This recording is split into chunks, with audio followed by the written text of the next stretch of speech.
السلام عليكم ورحمة الله وبركاته. معاكم في جديد والكورة مع محمد مبروك.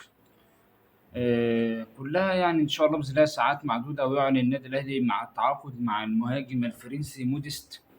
المهاجم الفرنسي طبعا كان بيلعب في بروسيا دورتموند، لعب في الدوري الفرنسي، وكان بيلعب يعني في دوري قوي جدا، والدوري الفرنسي والدوري الألماني. إن شاء الله بإذن الله اللعيب وصل للقاهرة وراح النادي الأهلي وخلاص، يعني إن شاء الله بإذن الله كلها ساعات ويعلن النادي الأهلي عن التعاقد مع موديست. النهارده كنا شايفين وكلنا تابعنا قرعة الدوري المصري، اللي طبعا لوائح جديدة نزلت، حاجات جديدة. يعني الواحد لما نرجع لورا شوية تصريحات وليد الفراج المذيع السعودي عن الدوري السعودي وجماهيرية الدوري السعودي وقوة الدوري السعودي واللعيبة اللي موجودة. فبنلاقي إن يعني الناس بتشتغل، في المادة بتحكم والفلوس بتحكم، وفعلا هو بنلاقي ان الفلوس بتعمل كل شيء، ولكن الناس دي اشتغلت برضو بعلم. هل انت النهارده ما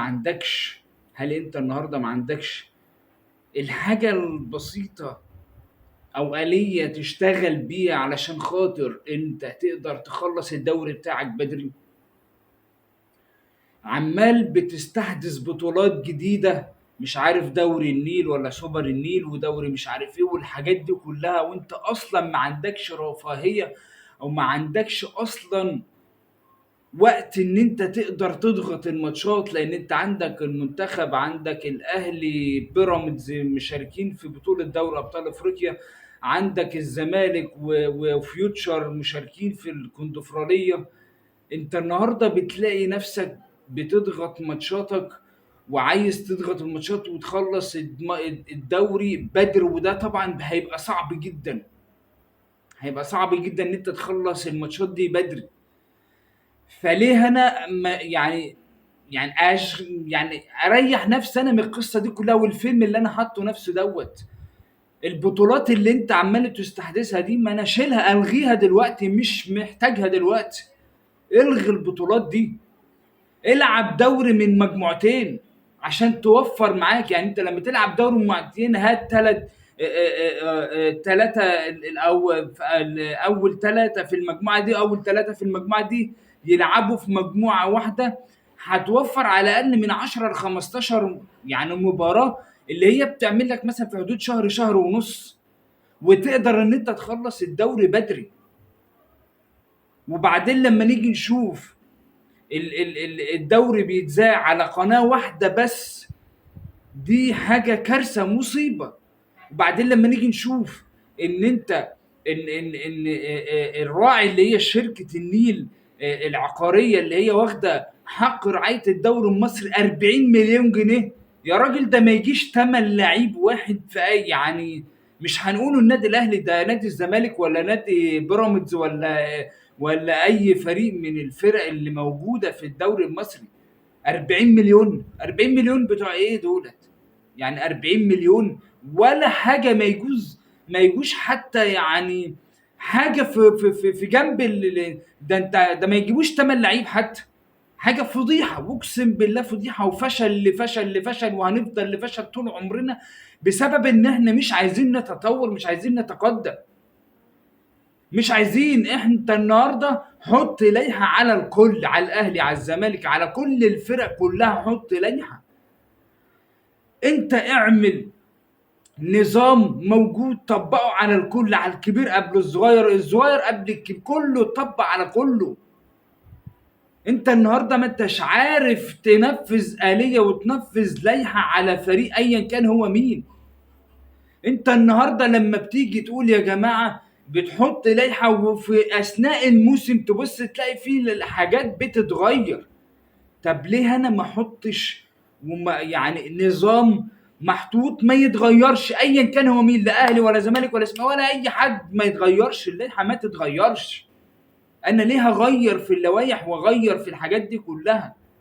احط نظام وسيستم نمشي عليه، نعمل دوري من مجموعتين عشان خاطر ان انت تخلص بدري بدري مع الناس اللي بتخلص بره ديت، والفرق كلها، فرق الدوري كلها تبقى يعني تخش الموسم وهي مرتاحه.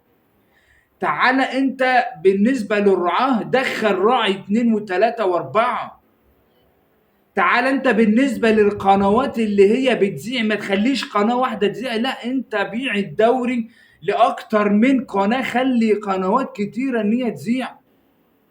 اعمل نظام دوري محترفين محترم يليق باسم الدوري المصري. الدوري المصري من اعرق الانديه على مستوى الشرق الاوسط وافريقيا.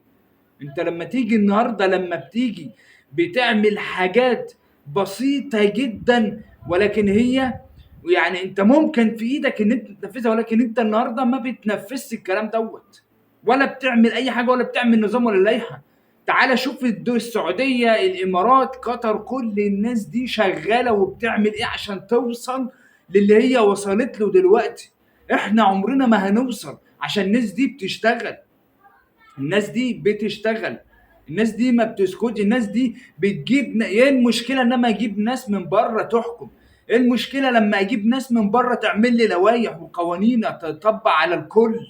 ايه المشكله لما انا اعمل نظام دوري يعني يخلص في ميعاده، الفرق كلها تخلص في مواعيد معينه، ونعمل ترتيب ونظام ولائحه محترمه تليق باسم الدوري المصري. يا جماعه اقسم بالله احنا طول عمرنا هنفضل كده، مش هنتقدم خطوه قدام، مش هنتقدم كده، ما ينفعش، ما ينفعش. النهارده احنا بنشوف الدوري السعودي عامل ازاي، الدوري القطري، الدوري الاماراتي، كل الناس اللي حوالينا ديت بتطلع خطوات قدام مش خطوه ورا. عندهم نظام فار محترم على اعلى مستوى، عندهم حكام بيجيبوا حكام من بره مش من الدوري بس، لا حتى الحكام اللي عندهم بياخدوا خبرات من الناس الاجانب ديت. ليه انا ما اعملش كل الكلام ده عندي؟ ليه انا ما اعليش من قيمه الدوري المصري؟ ليه انا ما اخليش الدوري المصري ده اللي ياخد مليون ولا اتنين، ايه مليون واتنين مليون، انما انا اخلي الارقام عاليه جدا، وخلي رعاه يخشوا بارقام كبيره، بس انا لازم اعمل لائحه ونظام وحاجات كتيره جدا عشان خاطر ان انت توصل تعلي من قيمه الدوري المصري. انت النهارده الاهلي والزمالك وبيراميدز والناس دي بتخش في البطولات الافريقيه بيصرفوا اضعاف الحاجات دي كلها. كفايه السفريات والفنادق والحاجات دي كلها والحجوزات.